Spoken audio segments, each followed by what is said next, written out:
buckle up because I'm going to talk to you about the reality of starting your own online course, coaching others to do what you do. This is coming from someone that has spent the day looking at revamping her course, coaching other girls into remote work via appointment setting, and this will be the third time that I've done that.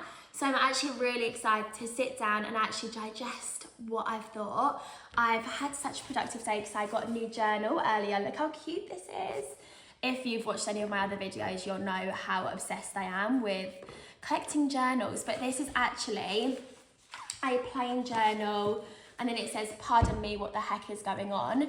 But where this has been such a big day and I was going for a sparkling water, I've just gone in the fridge and I've got a 0% beer. So let me just show you this 0% before I start sipping it while going through exactly what I want to chat to you about. So, like I say, this is the third time that I'm revamping my course, and it has been 2 years, so it's not a bad thing that I'm doing this.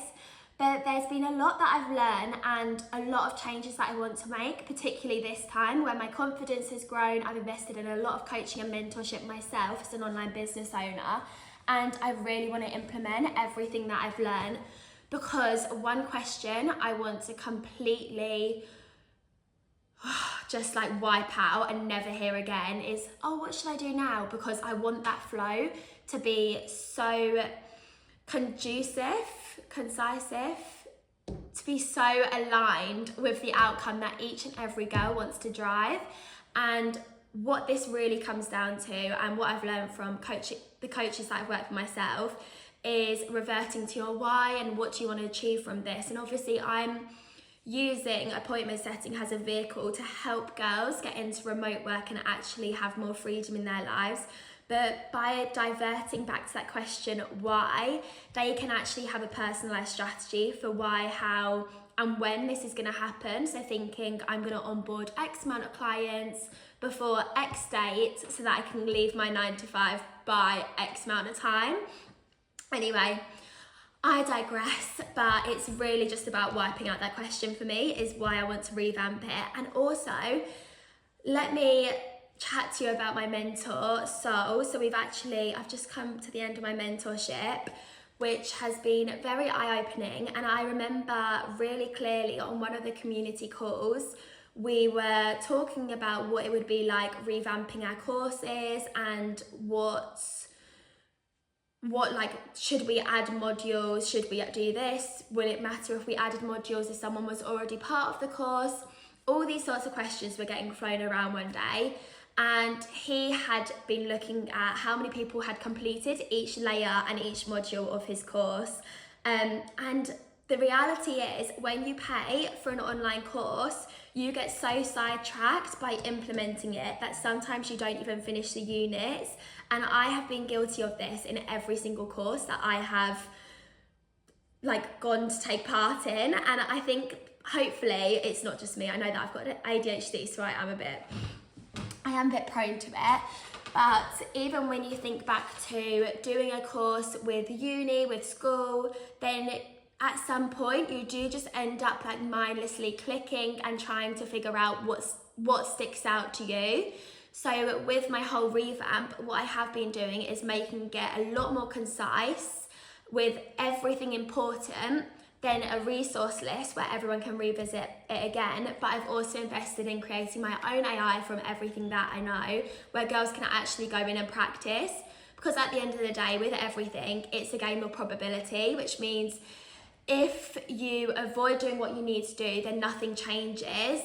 But the more you practice, the more that you show up, the more that you increase the chance of getting to that dream state that you're after. So that's really why my course is going to be so much smaller. And when you think of the watch time, that is going to decrease massively.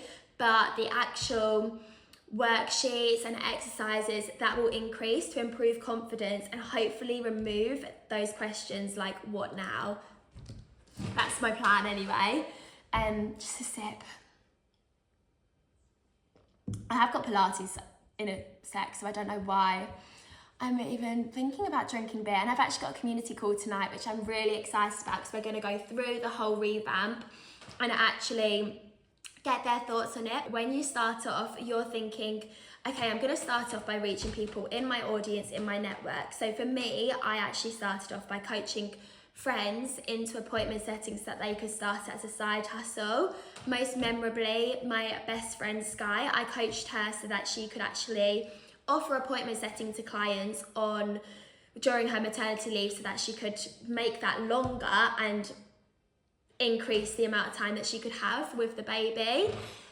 But she still works with her client now a good few years later, which is quite impressive. So it's so worth doing in that sense, coaching friends, because you can really help change their lives. But at the same time, I actually went onto my own data today, and the friends that I've helped out by giving them a discount, they have not completed the course. And to be honest, I've never really heard from them, in the sense that they probably feel guilty getting the course at such a steal that they don't want to pound me with questions, and that just means that they're not actually completing it and implementing everything that they've learned because they've not got the confidence to, or they are and they're just doing it without the training and not even letting me know. But I've noticed, even when I've helped someone out who's been someone from a distant network who has actually come to me to be a client and is really passionate about what I do, if I give them a discount, they are more likely to put the course off, forget about it, not think about it, come back, and then they have no idea what's going on, so they're having to redo it. And that's why with this whole revamp, my priority is community and actually having those regular catch-ups and checking in with clients and holding them accountable. And a lot of the time as well, when people invest in coaching, then it's like they think of it like their golden ticket. And don't get me wrong, I've done that with all of the coaching that I've invested in. Like, you think I'm going to get the same results as the best result that's currently on their page, and you can, but you do have to put in the work. So when it comes to actually being able to introduce clients to my setters, I'm going to set a boundary now where I stop putting pressure on myself to make sure that they have a client, unless I know that they're putting in the work by doing their own outreach, by taking control of where they want to go. And to do this, I'm going to have access to their tracker, which is essentially where they're going to be conducting outreach from their own account to clients, and they can make notes, they can showcase progress, they can show me that they're doing this consistently. That way I not only know that they're passionate about onboarding a client, but I know that they're putting in the work and they have practiced and their confidence is likely going to be higher. That way as well, they're going to drive better results for clients that come through my network. And it also helps me to prioritize, like, okay, this person is actually really dedicated to achieving these results. They deserve to onboard this client. And it's sort of, I'm really excited for it to ease out that process, because I'm really fortunate where I've grown the business at the moment, I am getting a lot of inbound messages from clients that want to onboard a setter, because all my setters are fantastic and they drive results. Then through word of mouth, I get honestly more inbound messages from clients than people that want to do my coaching, which is really interesting and obviously something that I want to change, but hopefully we can equalize that equilibrium or balance that equilibrium. And another thing, which I didn't think of, because one of the reasons that I got into coaching was I wish I had more support when I initially trained, in the sense that I was really eager to onboard clients independently, because I almost felt like I was micromanaged from the coaches and the agency that I'd gone through. So I am all about empowering girls, making them feel confident to go through this journey independently and own the client relationships.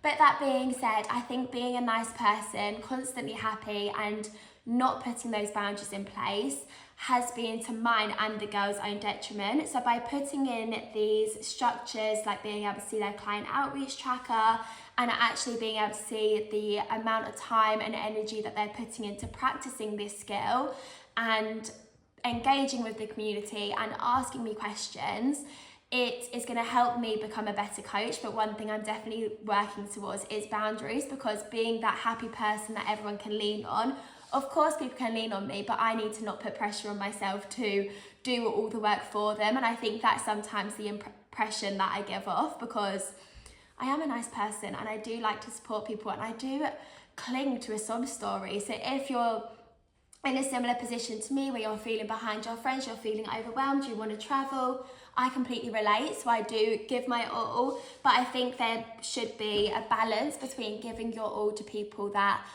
really put in the work themselves, and then also just making sure that people are putting in that work before I sort of put my all into it as well. And that's where another bit of my revamp comes in. Now when I ask people in their weekly check-in, what are you going to be working towards this week, I want to actually see that they've done it, and I want them to revisit that with me and go through it, and hopefully that will just increase the girls' confidence as well, and yeah, help me grow this to the moon. But these are all things that I did not know when I first started coaching, and I didn't really expect, if I'm honest. But it's definitely a process, and I'm sure there'll be a Remote Rise method 4.0 soon. But the key takeaways are everyone has to put in the work. It shouldn't be a case of just watching videos and expecting to have that golden ticket.